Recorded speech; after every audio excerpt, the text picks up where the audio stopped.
Ya, pemirsa, Anda kembali di catatan demokrasi. Kita lanjutkan perbincangan kita kembali. Tadi saya sempat memberikan pertanyaan bergantung untuk Kiai Zaitun. Kiai, mengapa hal ini kemudian terjadi lagi, bahkan sudah sejak lama hingga saat ini? Apakah memang kemudian pemerintah kita atau Polri kita yang kurang tegas, atau justru memang masyarakat kita yang semakin kesini kemudian semakin kurang toleran? Yang pertama, inilah salah satu dari akibat keterbukaan itu, ya. Jadi keterbukaan membuat orang merasa bebas, kan seperti itu. Yang kedua, ada perkembangan media sosial yang begitu pesat. Setiap orang ya gampang ketika dia ingin tampil, ya. Dan ada catatan lama orang Arab mengatakan khalib tu'raf. Kalau mau terkenal bikin yang aneh, ya. Bikin yang aneh. Jadi bisa saja itu juga menjadi motivasinya. Makanya kita juga harus waspada, sebetulnya ini motivasi dia itu apa. Terlepas dari apa yang namanya penistaan, itu tetap penistaan dan harus dihukum, ya, harus ditegakkan hukum. Artinya Pak Kiai, maksud Anda memang Joseph ini tidak bermaksud untuk menistakan agama? Oh tidak, untuk menarik saya tidak mengatakan begitu, saya tidak mengatakan. Tapi kita perlu dalami, ya, untuk bisa mengetahui masalah dari akarnya, didalami lagi. Ini kira-kira ada kaitan dengan apa, latar belakangnya apa, ya, kecenderungan apa, sehingga diagnosa kita itu memudahkan untuk mengantisipasi ke depan, di samping bagaimana mengatasi persoalan Joseph ini. Ya, seperti itu.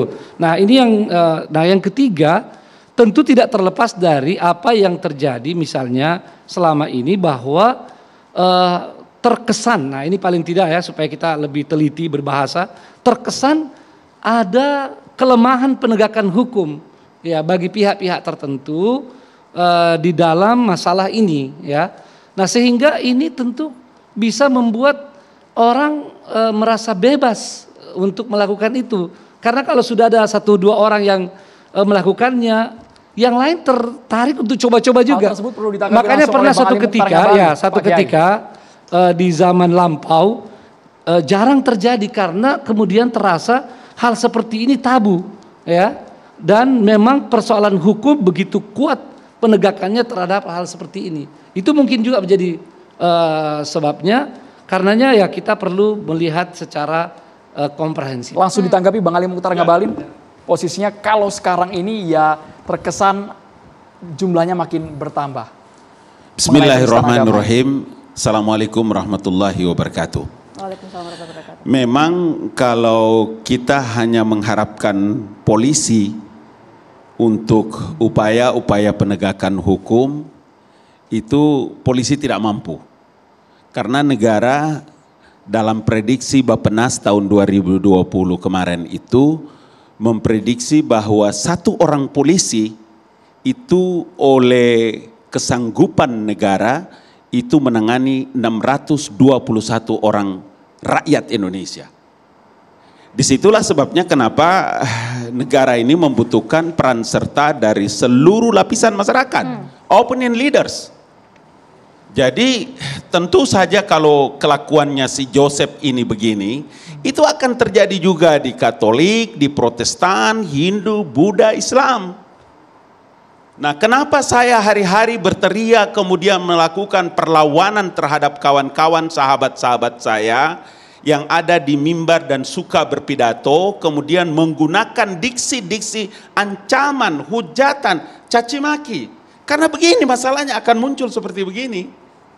Di Quran surat Al-An'am ayat 108 itu jelas-jelas Tuhan Allah Subhanahu wa taala menjelaskan itu.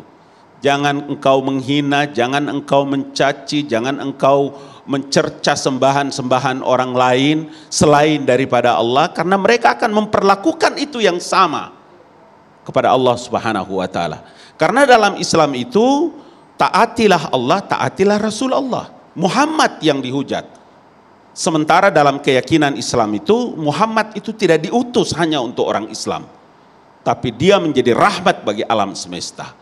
Disinilah menjadi tanggung jawab kita semua. Alhamdulillah ada majelis ulama, ada abang saya profesor, ada abang saya juga senior saya dari Iluni UI, dan saya hadir juga ini sebagai selain sebagai orang KSP, saya ini juga ketua umum Badan Koordinasi Mubalik seluruh Indonesia.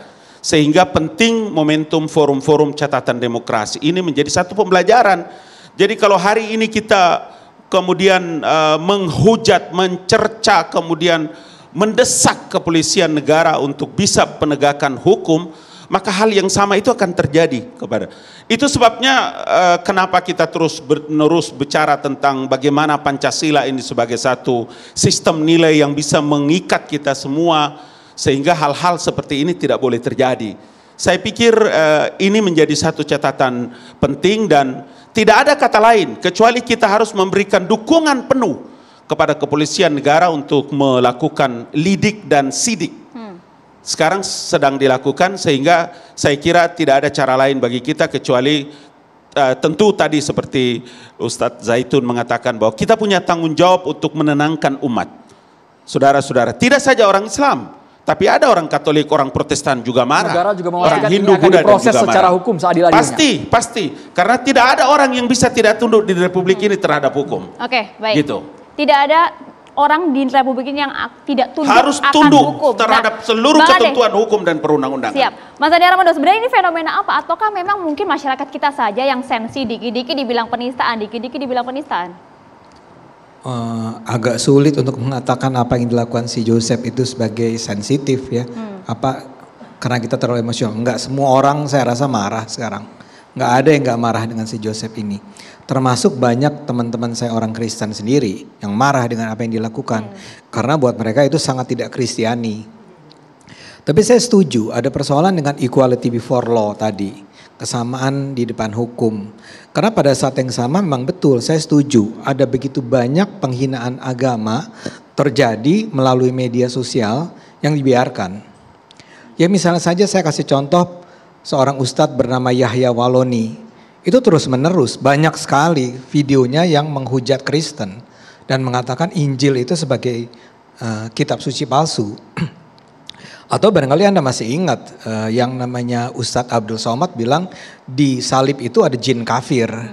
Atau Rizik Sihab yang mengejek bahwa siapa bidannya Yesus. Atau berbagai, ada Felix Xiao yang mu'alaf juga. Dan itu ada persoalan nih dengan para mu'alaf yang ketika dia masuk ke Islam, instead of membangun hubungan baik antara kedua agama, itu sering sekali mengejek, menghina. Dan dengan istilah misalnya ini saintifik ya. Ya jadi memang kita setuju, saya setuju. Siapapun yang menghina agama, apakah itu orang tadi Islam terhadap Hindu, Islam terhadap Kristen, Kristen terhadap Islam, apapun di Indonesia.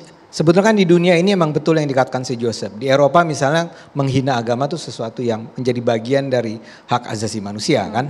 Ya, Universal Declaration of Human Rights mengatakan itu bukan sesuatu yang boleh dihukum. Tapi kasus Indonesia saya rasa beda. Di Indonesia agama itu menempati posisi yang sangat penting. Kita semua memuliakan agama. Kita menganggap agama itu sebagai sesuatu yang luhur, sesuatu yang datang dari Allah. Kita semua mencintai agama manapun.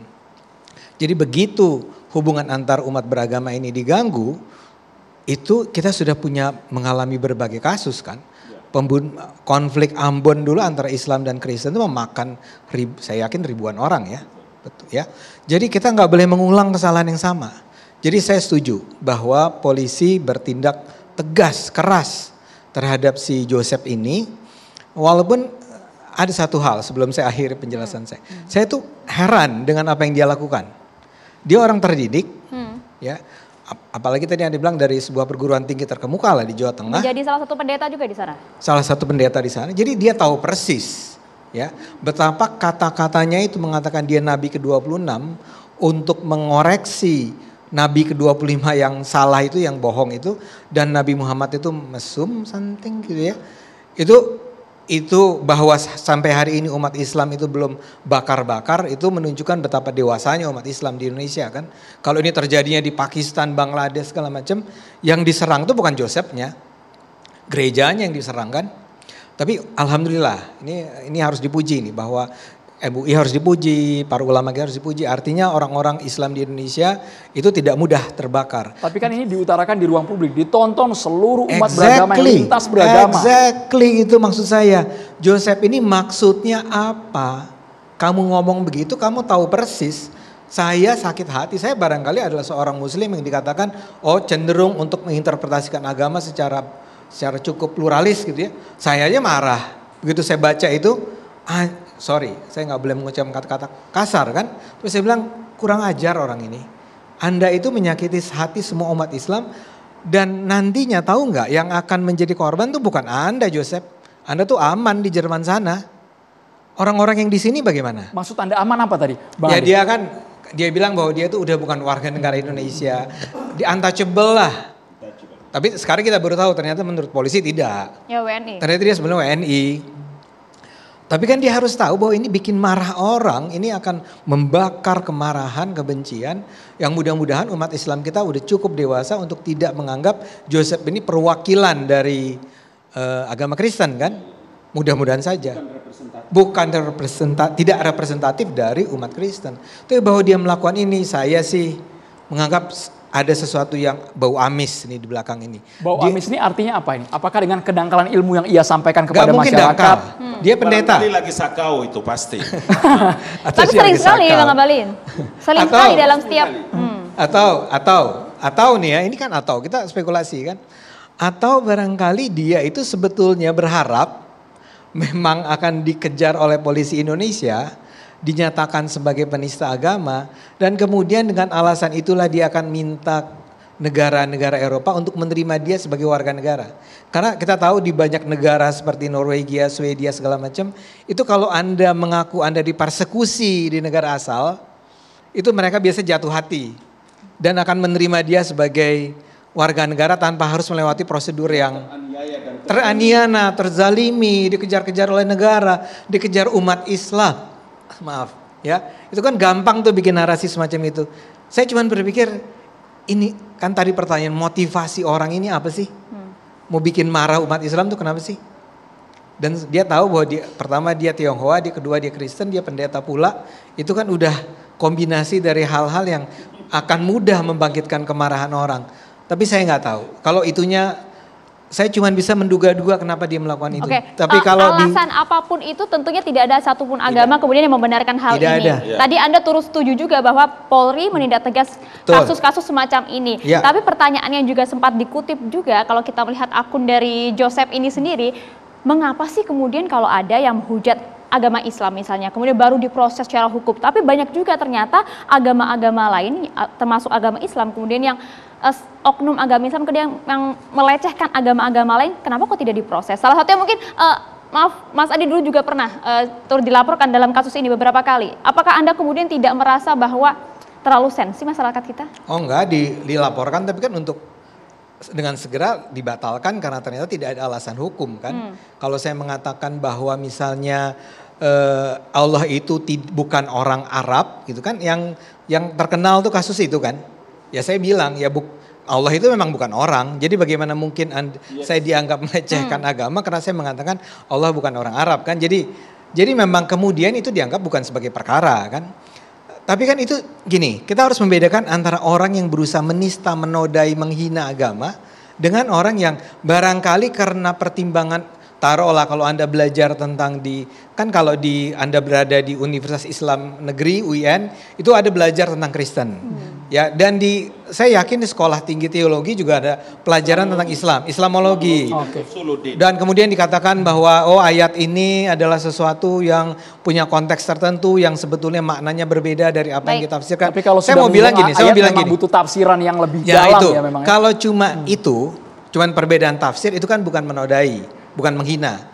Tapi kalau apa yang dilakukan Joseph, apa yang dilakukan oleh Yahya Waloni, menurut saya nggak mungkin Anda punya interpretasi lain yang membenarkan hal ini. Yang membenarkan kecuali bahwa memang dia menghina. Dan terus terang Joseph ini pintar. Kan dia bilang di Eropa saya nggak bisa ditangkap. Which yang betul itu. Memang di Eropa Anda tahu agama itu bisa dibikin joke. Baik, tapi saat ini masyarakat butuh proses hukum yang jelas. Bang Nasrullah, kita ingin tanggapannya. Bang Nasrullah, seperti apa Bang Nasrullah? Anda melihat bahwa apakah memang betul di Indonesia saat ini untuk proses hukumnya sendiri kita berharapkan segera diciduk seperti itu Joseph ini, Bang? Ya, pertama saya ingin sampaikan bahwa dalam literatur hukum, perbandingan hukum pidana, kita melihat tidak semua negara Eropa boleh membolehkan penistaan terhadap agama. Salah satunya Jerman. Jerman tidak membolehkan penistaan terhadap agama. Kemudian di Asia juga ada misalnya Thailand. Thailand juga tidak membolehkan penistaan terhadap agama, terutama terhadap agama Buddha. Ya. Kemudian ada juga Pakistan. Sangat keras bahkan, pelaku penistaan agama dihukum mati. Bisa dihukum mati. Nah,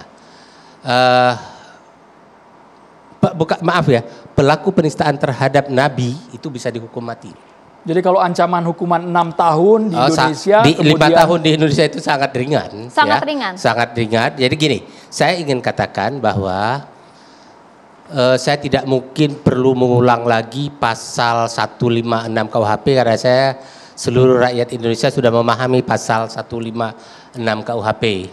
Kenapa pasal 156A KUHP itu dibentuk dalam kasus Ahok?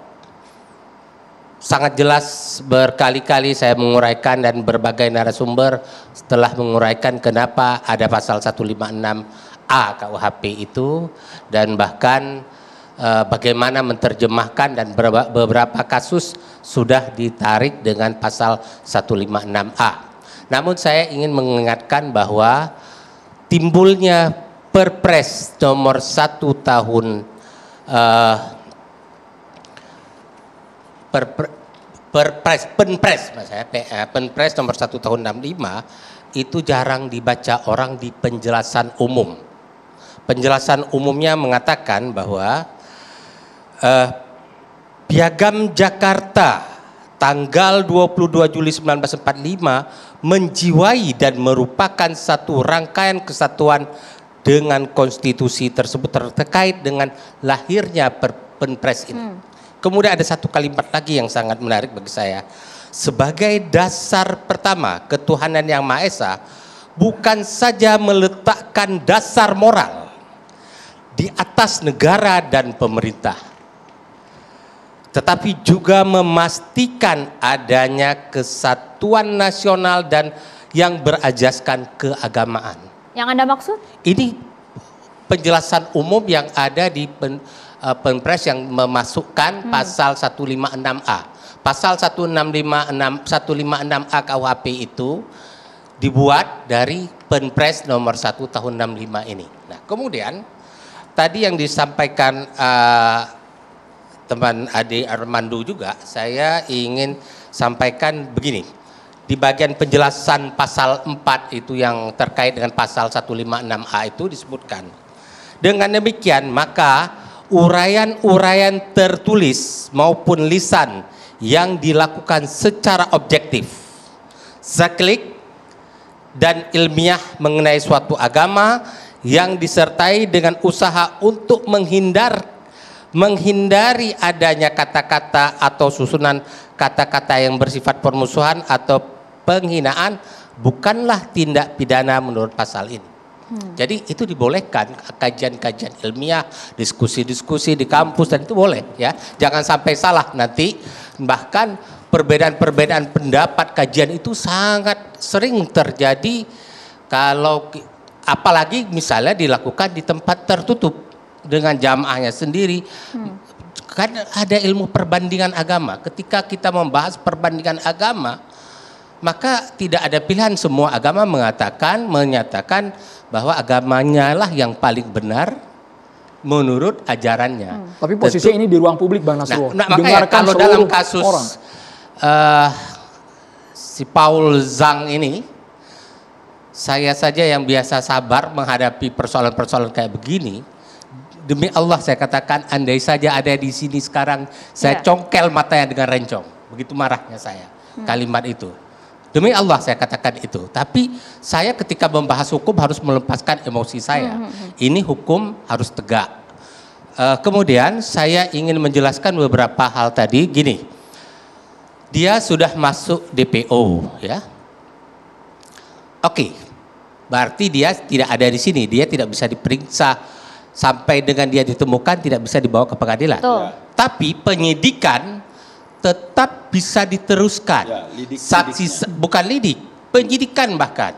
Saksi-saksi, ahli, surat-surat tetap bisa diperiksa, disiapkan begitu dia datang. Langsung diproses. Atau ditangkap dimanapun nanti, dia periksa dia sebagai tersangka langsung dikirimkan berkas ke kejaksaan. Satu, kemudian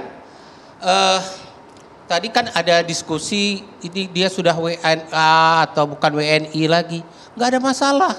Jangkauan hukum pidana kita itu kalau dia melakukan tindak pidana dalam wilayah hukum Republik Indonesia, baik dia WNI maupun dia WNA, bisa diproses. Dari polisi sudah jelas Bang Nasrullah bahwa statusnya masih warga negara Indonesia. Kita akan dalami lebih jauh Bang Nasrullah. Kita juga melibatkan pemirsa juga Indonesia untuk bertanya melalui Twitter Bang Nasrullah. Sesaat lagi tetaplah di Catatan Demokrasi pemirsa. Kami ajak Anda untuk berkomentar, bertanya langsung kepada narasumber melalui akun Twitter @catatandemokrasi.